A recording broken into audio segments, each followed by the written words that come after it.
We are going to cover a couple of chapters here. Chapter 8 and as well chapter 9, entitled Christianity and Reason, the Theological Roots of Science. So there's an old and somewhat outdated idea that science and religion, or Christianity in particular, that there is a war between the two of them, that somehow or another Christianity and science cannot both be true at the same time. They're mutually exclusive. You either have one or you have the other. This idea of a war between religion and science was first born, believe it or not, fairly recently.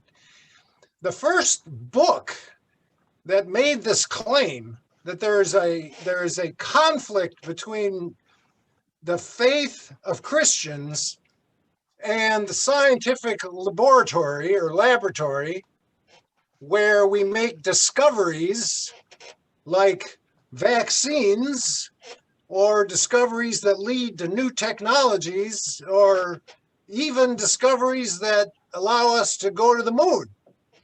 That somehow or another these two can't fit together. This was first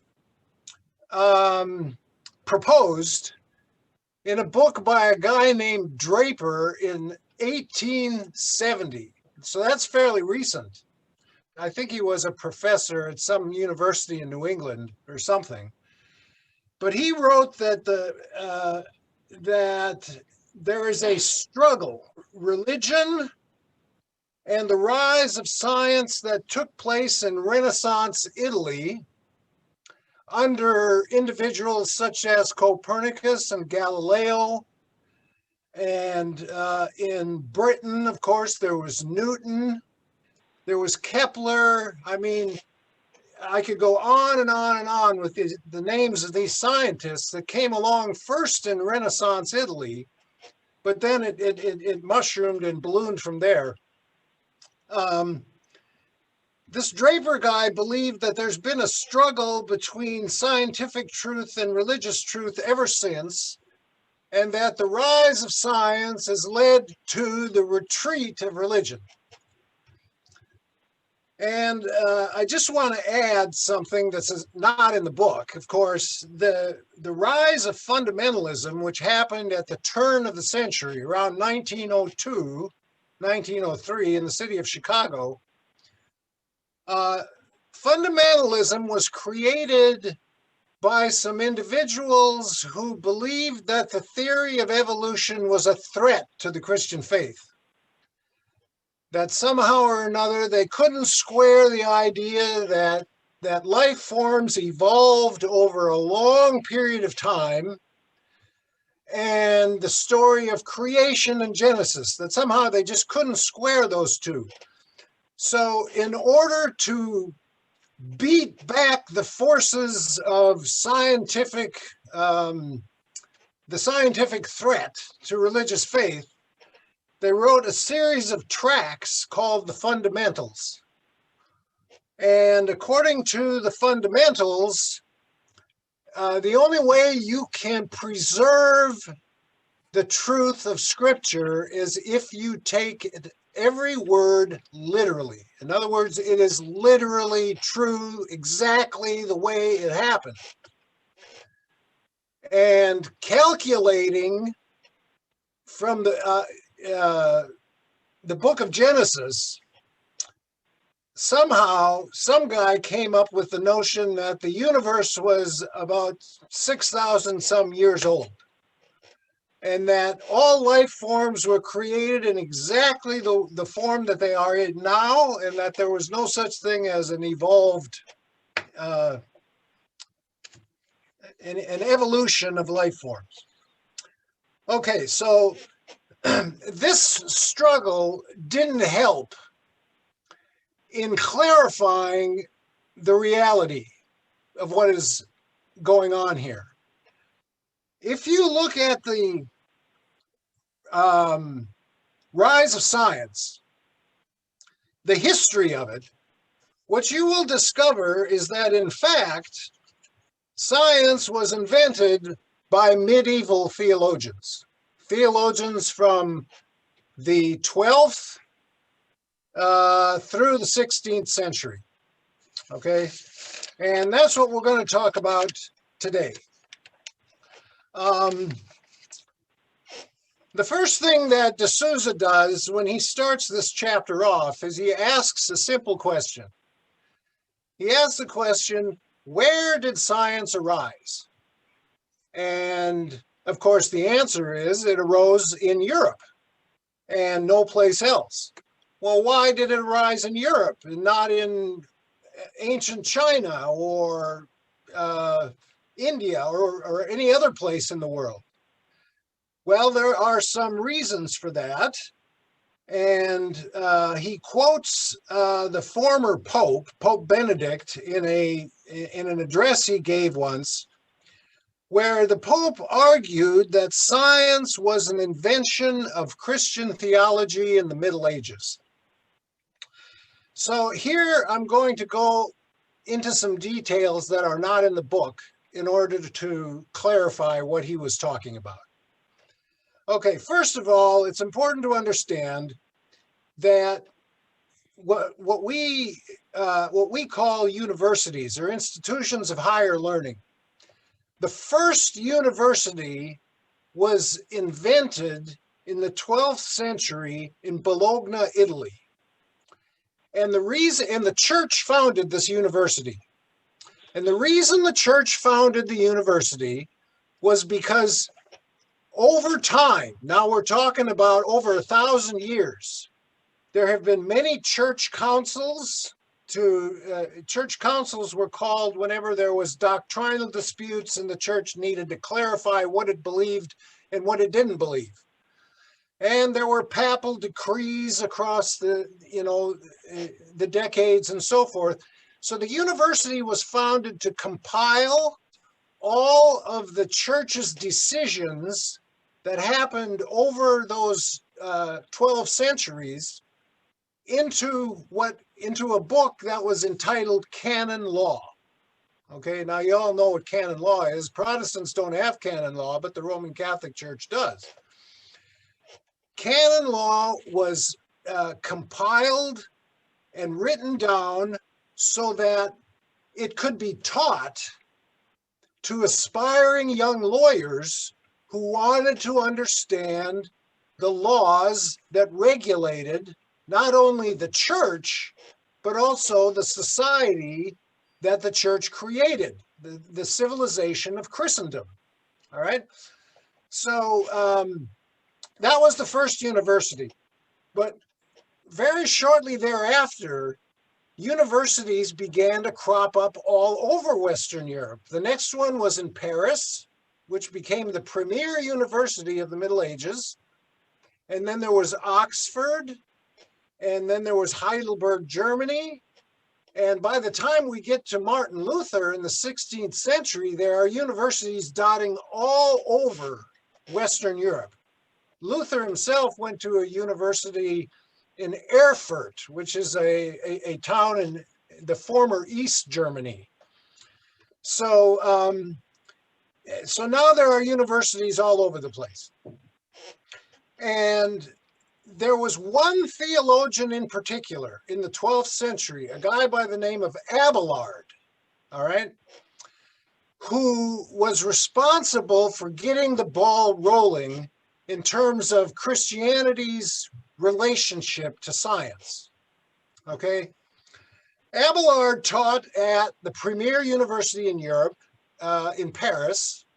He was a professor of theology. He wrote a theological textbook, a very famous theological textbook used to teach aspiring theologians, entitled The Sentences. It was a compilation of the writings of the church fathers. And according to Abelard, okay, there are two ways to study God. There are two books that we have to study God. All right, well, what are those two books? Well, the first book is obvious. That is the book of Scripture. The book of Scripture is a compilation of the writings of witnesses to divine revelation. Okay, so the idea here is that God is transcendent to space and time. If you read carefully the opening creation story in Genesis, it clearly demarcates the reality of God and the reality of all things that are created. So, for example, the story starts off with, in the beginning, God created the heavens and the earth. The first day, the second day, God creates light. Then God creates the planets and the moon and the sun and the stars, and then dry land, and then so forth, and on it goes. Okay, so from that story, it's clear that God is separate from all creation. Anything that's made up of matter, material, like the human body or anything that we see in creation, is separate from God. God is spirit and transcendent to all of creation. Okay, so the only way that a person can know God, because we can't pull back the curtain of space and time and investigate God. That's not possible for us. The only way we can ever know who God is if God makes himself known to us through events in human history. One such event, obviously, would be the call of Abraham. And then on from there would be the call of Moses at the burning bush. And then Moses receiving the 10 Commandments on top of Mount Sinai. And then God leading the chosen people into the promised land. And on it goes until the climax of God's self-revelation in the incarnation of God in the person of Jesus Christ and in the story of his death and resurrection. That's how we know who God is, because it isn't possible for us to get beyond space and time and investigate the eternal, omnipresent God. Okay, but Abelard reasoned, and that's an important word here, the use of reason. Okay, human beings have the ability to reason.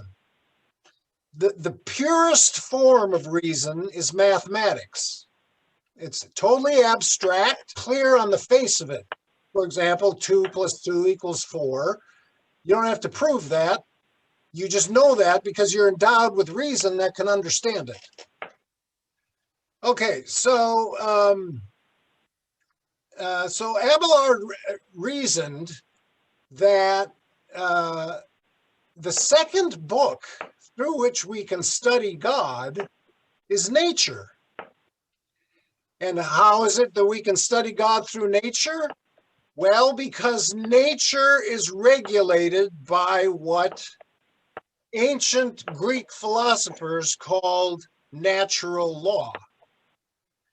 So Abelard reasoned that just as God gave us the 10 Commandments. Why did God give us the 10 Commandments? Because God wanted us to create a just society where everyone was cared for, and where nobody's rights were violated. Okay, so God regulates human life through these simple laws. Well, similarly, God also regulates his creation through laws, natural law. And Abelard further reasoned that because human beings are endowed with the ability to understand through reason the laws that govern nature, if we study nature, we are studying the laws that God created when he created nature. That's the second book that Abelard wanted to suggest was a way of studying God. So he reasoned that if we study nature and discover the laws that govern the natural world, like the law of gravity, or whatever you might uncover by studying nature using your noggin, that we would actually be able to understand how it is that God created the universe itself. Okay, so now we have this idea that the natural world that we see around us through our observations, that this natural world is a product of a God who created it to operate according to certain laws that are discoverable if we study nature and uncover those laws. Now, an important figure here, and this I'm going to take a little bit of a excuse me, a little bit of a detour here for just a second. An important figure here is a guy by the name of Saint Augustine. He was the 4th century bishop of Hippo in North Africa, and widely considered to be the greatest theologian who ever lived, aside from the Apostle Paul. So in his book, The Confessions of St. Augustine, he started to think about time. He couldn't understand. In other words, he said to himself, if I think about time, I think that I exist today, but before today, there was yesterday. And before yesterday, there was the day before yesterday. And before the day before yesterday, there was the day before that, and on and on and on. And he couldn't figure out how it is that you could have an infinite regress. Does time go on forever? How is that possible? Well, he came to the conclusion, no, time doesn't go on forever. Actually, time was created by God when he created the universe, okay? Because God is above time, not within it. For God, time doesn't pass. There's just an eternal now. There's no passage of, God doesn't need a clock, all right? Because there's only the eternal now. So God sees everything all at once. Time was created by God. Okay, so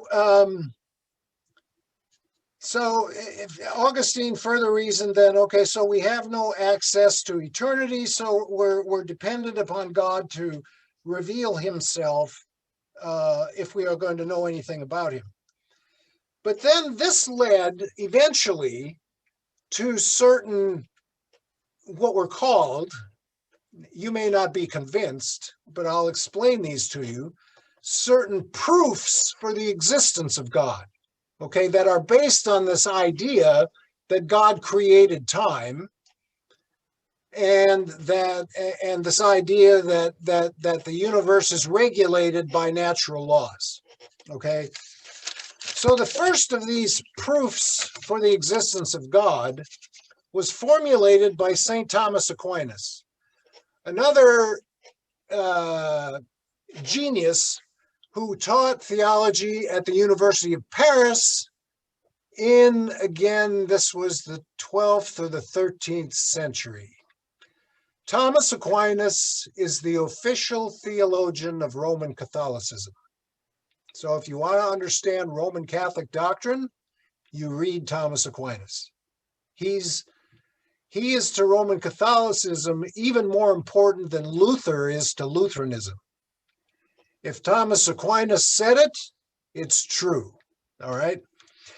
Well, Thomas Aquinas formulated actually 5 proofs for the existence of God, but here's the one I want to focus on. Thomas Aquinas reasoned that everything has a cause, right? So if something happens, the first thing we ask is, if we want to understand it, the first thing we ask is, why did that thing happen?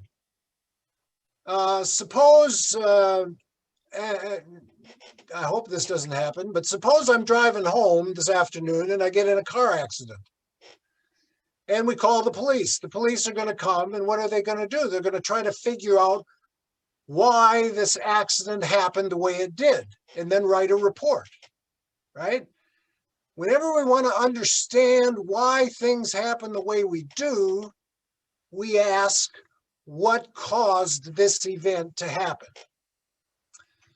So Thomas Aquinas, from this, reasoned that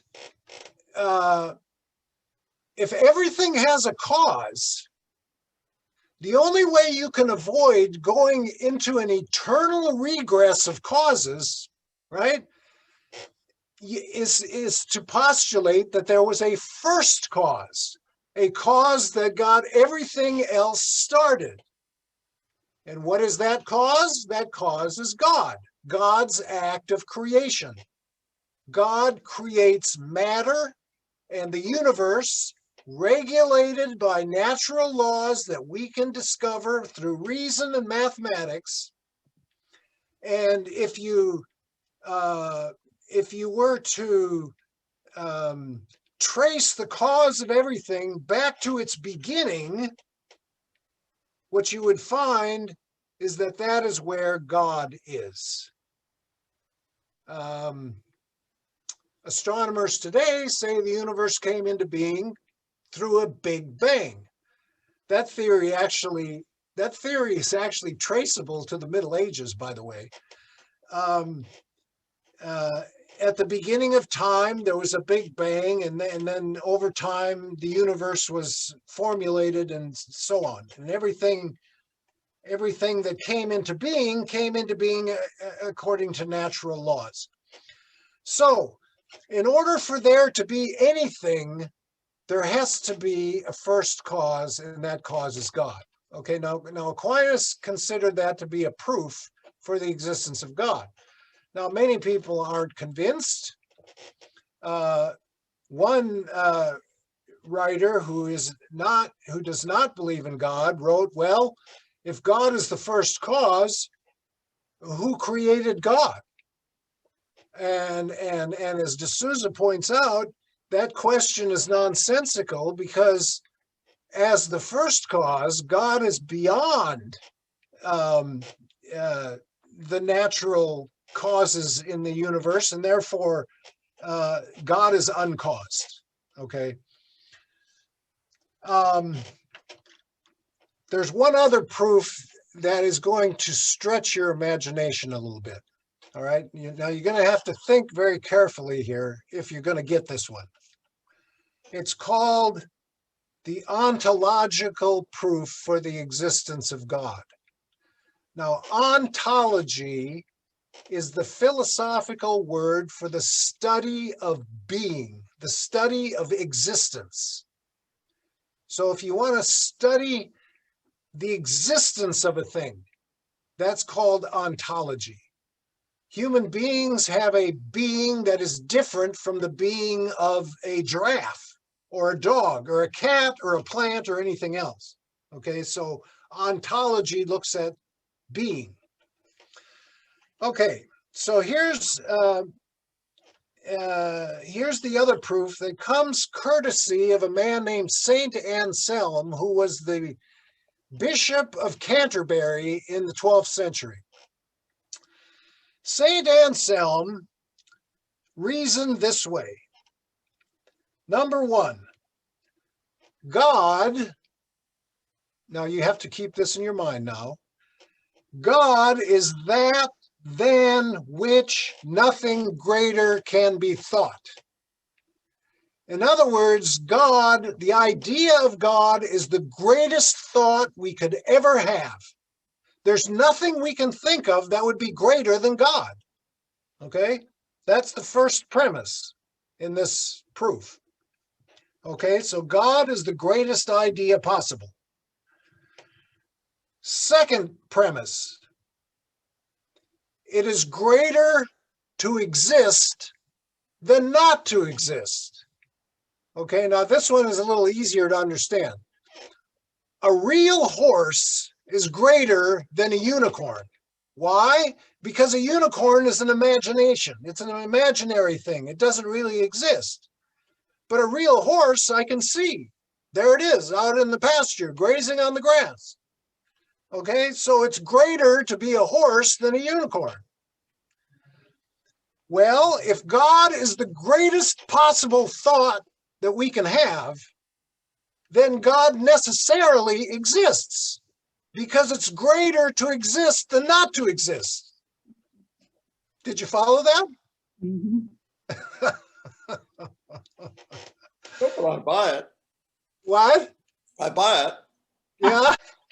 This proof has bedeviled people ever since Anselm proposed it. People have been trying to figure out, this doesn't sound right, but I'm not sure how to make this, I'm not sure how to disprove what he's saying here. And there's been a lot of attempts, but anyway, there you go. There it is. So as you can see, these medieval theologians believed very passionately in the use of reason to understand things.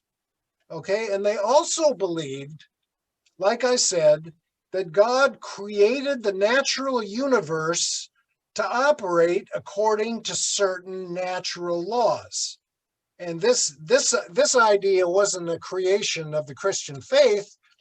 This idea came from a bunch of Greek philosophers back before even Socrates. So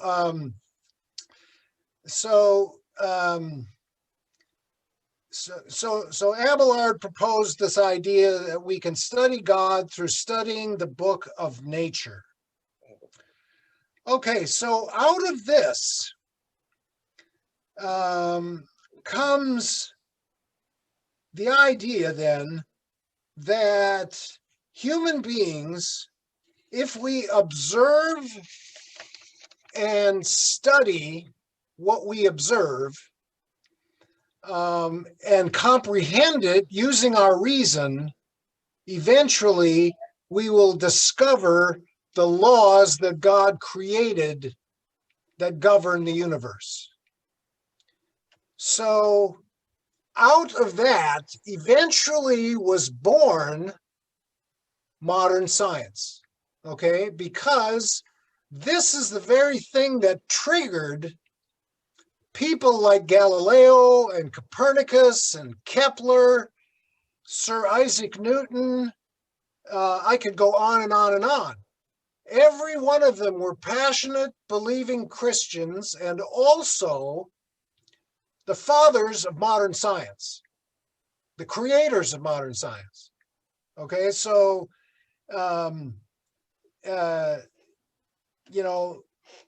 the reason science arises in Christendom rather than any place else was precisely because of this medieval theological idea that nature operates according to laws that we can discover if we study and observe it. Okay? Any questions or comments thus far? I think that last statement that you made is just rather interesting. That the study of the pursuit of scientific endeavors can eventually come to reach the point of understanding how God did it. Yeah. And how that occurred. It's kind of interesting. You touched on it, the theory of evolution, and that's in conflict with Christianity.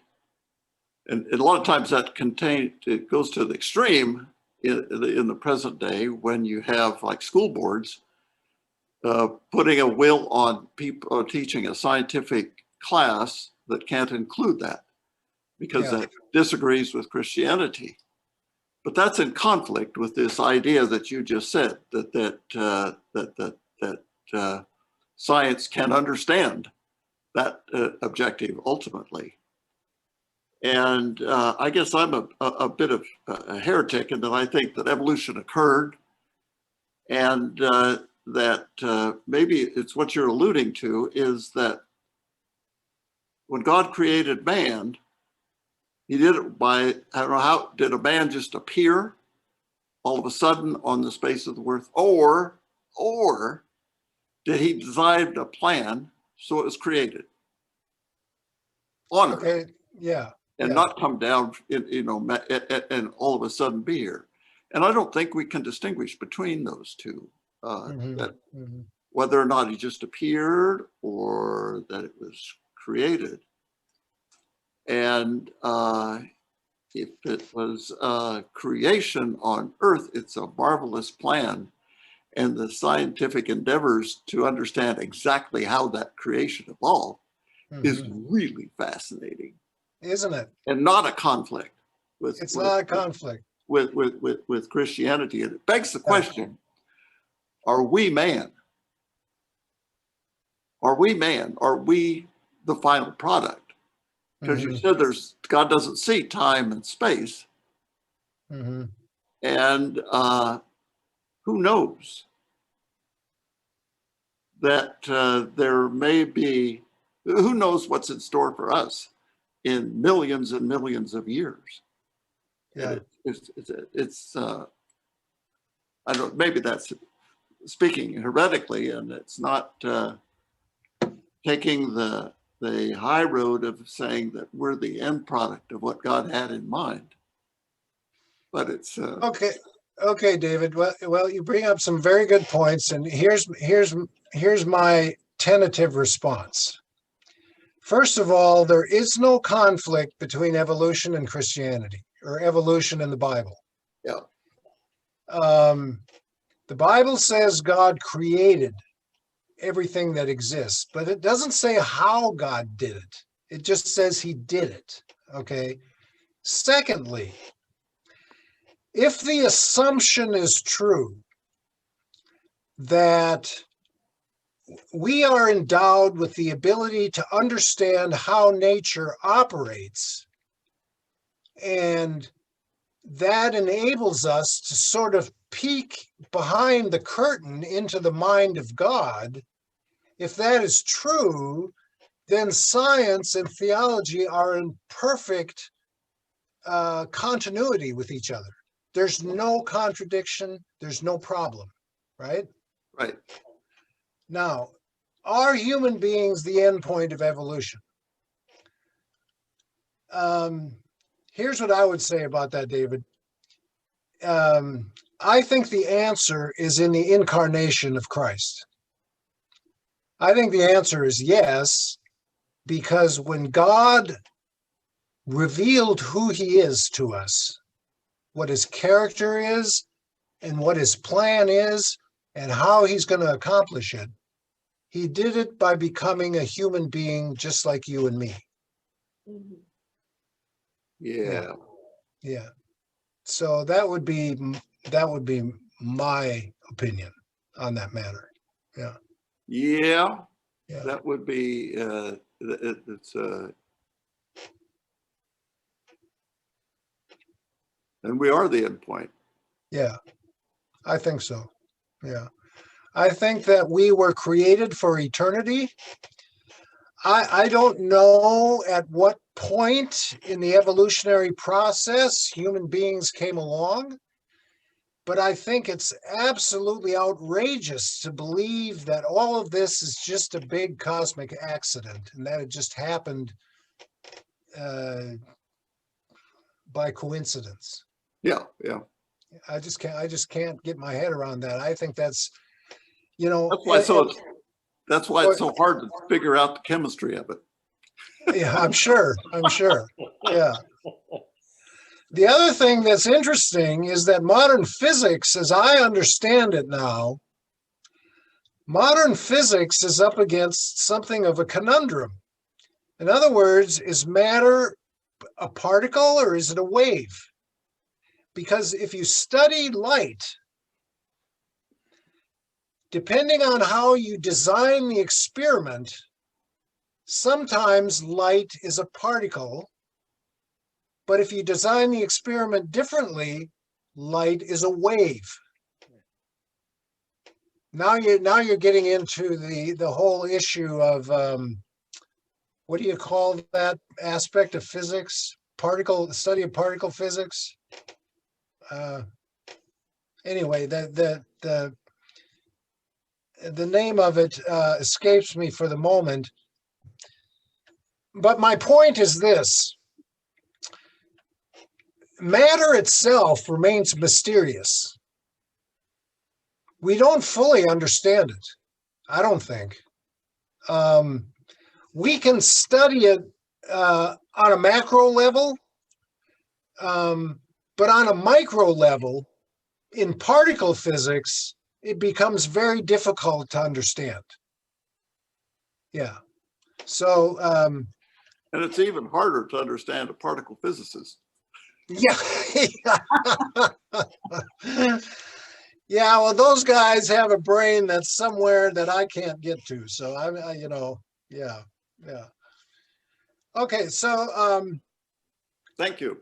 Yeah, you're welcome, David. Okay, so I wanna put something else into perspective here, and that is most scientists take for granted the assumption that the universe is rational. In other words, that we can understand it through reason and mathematics. They take it for granted. Okay, now it wouldn't be hard for us to imagine a different kind of universe where things happened differently, randomly, in ways that we couldn't understand. My point is simply this. What scientists call the principle of universality, which says that the laws of nature that we discover here and now are true everywhere in the universe and have always been in force for all time. That is an assumption that we take on faith. It's not something we can prove.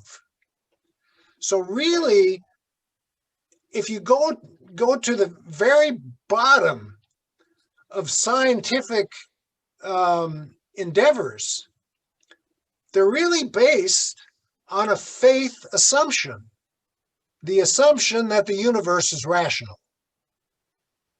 You can't prove it, but if the universe isn't rational, science would be impossible.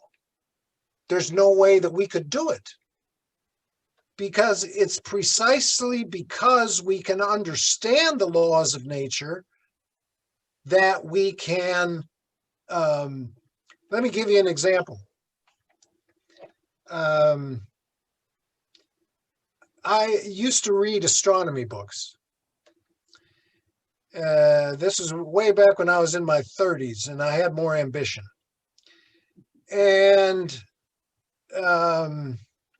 I read in there that the engineers of the Apollo mission that went to the moon, okay, those engineers, of course, in order to make that happen, had to figure out how quickly a rocket needed to travel in order to escape Earth's gravity.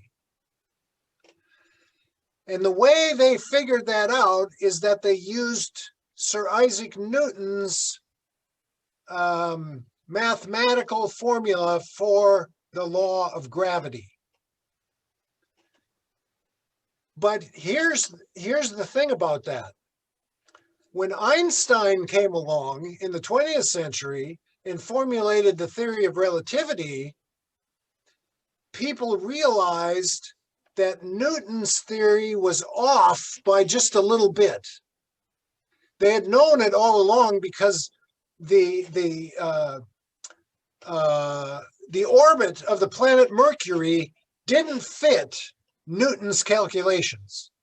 And they couldn't figure out why that was. Why is Mercury not behaving the way it's supposed to? Well, when they used Einstein's formulation, they figured it out. It all fit together. It fit together in a perfect, beautiful pattern.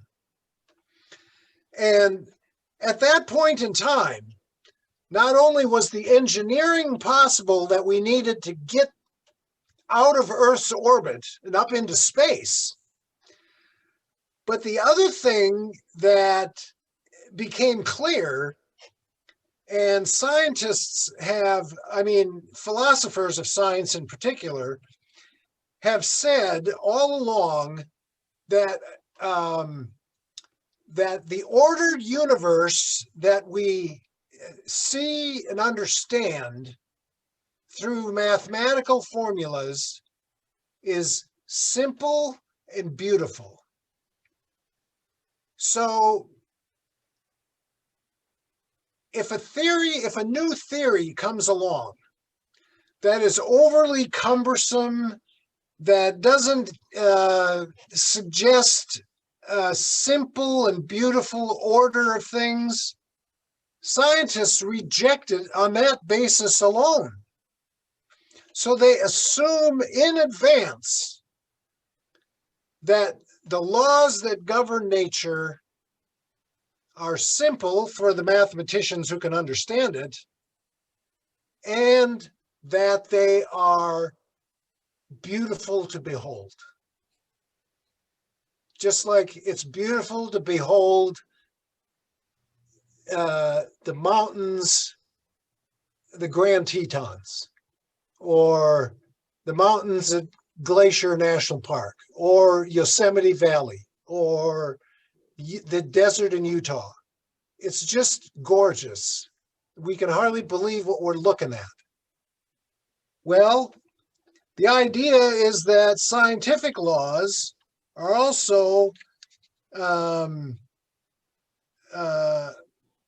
based on rules that remain a kind of a mystery, in the sense that they are simple and beautiful and appear to be the result of someone who designed it to be so. Okay, the last thing I have for you today, but I want to point out in his book, D'Souza on page 98 gives us a partial list of scientists who were also passionate Christians.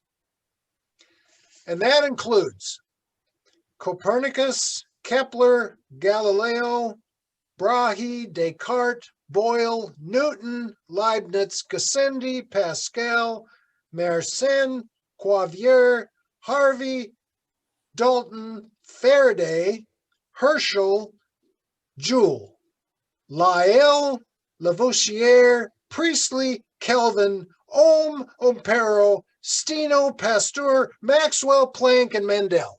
There you go. Wow. Yeah. Many of these gentlemen I just named were also clerics. They were priests, or they worked for the church. Yeah.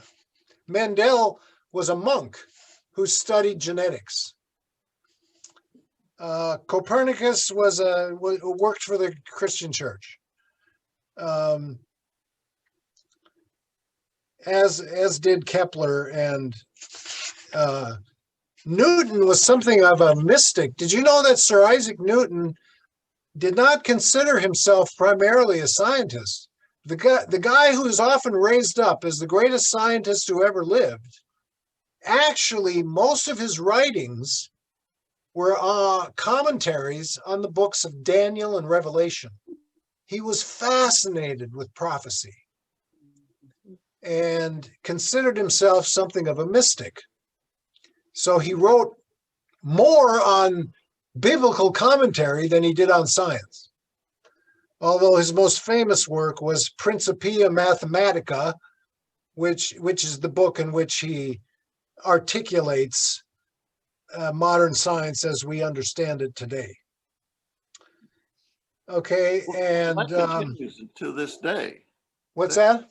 I said that continues to this day. You know, Francis Collins was one of the first two to sequence the human genome. Yeah. Is well, probably one of the world's authorities on genetics. Has been ahead of the NIH for years, and while he was doing the sequencing work, taught Sunday school. Really? Yeah. Yeah. He's written several books on Christianity. Yeah. Okay. Yeah.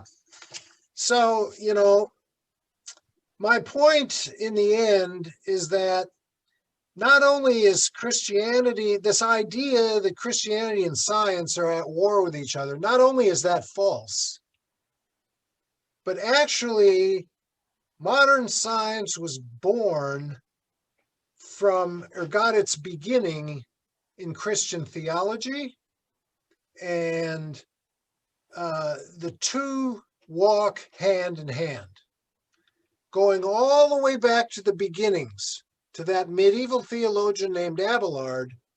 There is the book of Scripture, or what we call the book of Revelation, and there is the book of nature. And both enable us to study God. How do you spell Abelard? Abelard, I believe. I don't have it in front of me, but I think that's how you spell it. Yeah, you might be interested in looking that up. Reading a little article about him. He had a very famous love affair with a woman named Heloise. This is kind of an X-rated story. But anyway, Heloise was a student of Abelard's at the University of Paris. The two fell in love. People who knew them said Heloise was absolutely gorgeous. So they fell in love. They had a sexual liaison. But her uncle, I think it was, objected to the relationship. So he hired a bunch of thugs. Yeah, this is all true. He hired a bunch of thugs who caught Abelard sleeping in the middle of the night, and they removed his sex drive, if you know what I'm saying. Uh-oh. So when you look up Abelard, it'll have that story. That's nasty. You know, life is full of people that are very hard to understand, David. But he lived to tell the tale, huh? Yeah, well, what happened to him after that is that he had to tell this beautiful woman to go into a convent, which she did.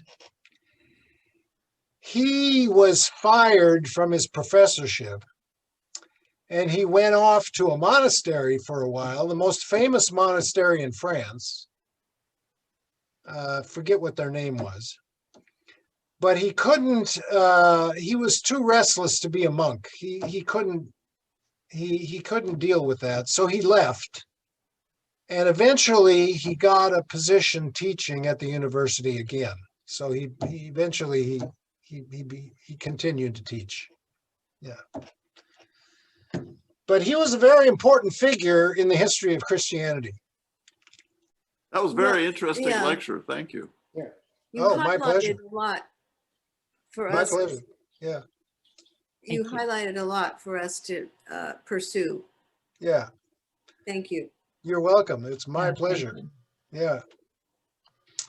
Okay, so I'm going to let you, you know, the Galileo case, you know, this myth has been pushed that Galileo was persecuted for accepting the Copernican idea that the planets revolve around the sun. That's a myth. And he exposes that myth in this chapter 10. Galileo was not persecuted for that theory. He was asked to step down from his professorship because the Pope, with whom he had a good relationship, he was friends with this was Pope Urban. The Pope at the time really liked Galileo. They were close friends, but Galileo, for some inexplicable reason, wrote a book where he portrayed the Pope as a simpleton, as a guy who was just kind of dumb. And that led eventually, that together with some other things, led eventually to his trial. But it had nothing to do with, the Copernican theory of a heliocentric universe. So next week, then, I think it would be best for us to continue with part 5. You see, part 4 is also about science and Christianity. The argument from design, beginning with the first astronomers and all of that.